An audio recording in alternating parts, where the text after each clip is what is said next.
अध्यक्ष महोदय, मुझे एक सेंटेंस याद आता है कि जो नैतिक मान्यताओं के मध्य रहते हैं और उन्हें स्वीकार करते हैं, ऐसे संघर्ष के प्रति उदासीन नहीं रह सकते, जिसमें मानवता और सभ्यता की सर्वोच्च मान्यताएं दांव पर लगी हुई हों।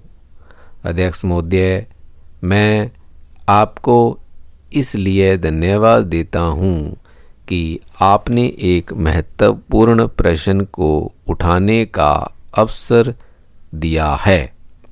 27,000 मज़दूर आज 7 दिन से बेकार हैं और उनकी अपनी एक मांग है कि जो आपने संविधान में बात कही थी कि हम ऐसे शोषण विहीन और वर्ग विहीन समाज की स्थापना करना चाहते हैं। और जगह जगह आपने यह बात भी कही कि देश के अंदर हम एक ऐसा समाज बनाना चाहते हैं जिसमें विषमता नहीं होगी।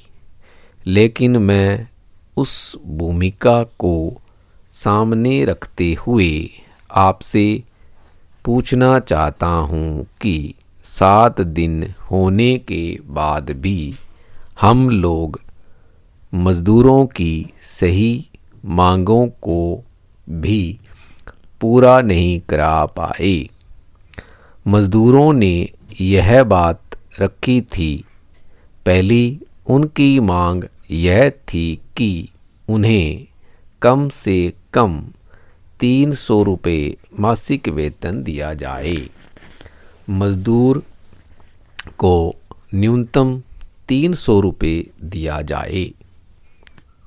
दूसरी मांग यह थी कि उसके रहने के लिए मकान दिया जाए और अगर मकान दिया जाए तो उसे 20% मजदूरी के रूप में भत्ता दिया जाए।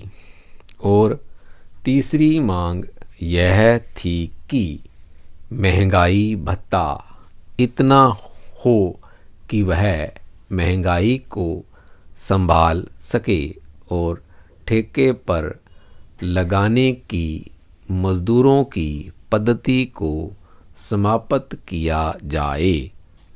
ये 4 उनकी मांगें थी और उन्होंने यह सवाल उठाया कि बम्बई और अहमदाबाद में मज़दूरों को जो कुछ मिल रहा है, दिल्ली वालों को उनसे कम नहीं मिलना चाहिए।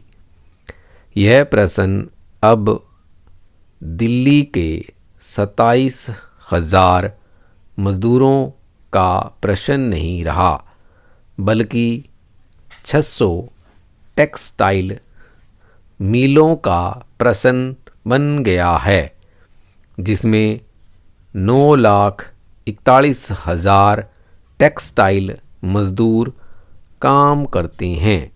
उनका सवाल है कि बम्बई के अंदर जो दिल्ली के मज़दूर से 64 रुपया ज़्यादा मिलता है, वह दिल्ली को भी मिलना चाहिए। दिल्ली के मज़दूर यह भी कहते हैं कि कानपुर जो बी श्रेणी में आता है, वहाँ के मज़दूरों को भी दिल्ली के मज़दूरों से 22 रुपया ज़्यादा मिलता है। जब कभी सरकार अपने कानून से आगे नहीं बढ़ती और धीरे धीरे चलती है तो मज़दूर समाज में उन शोषण करने वालों के खिलाफ बगावत होती है, उसके विरोध में अपनी आवाज़ बुलंद करता है। जब कोई प्रथा सड़न की अवस्था में पहुंच जाती है। स्टॉप।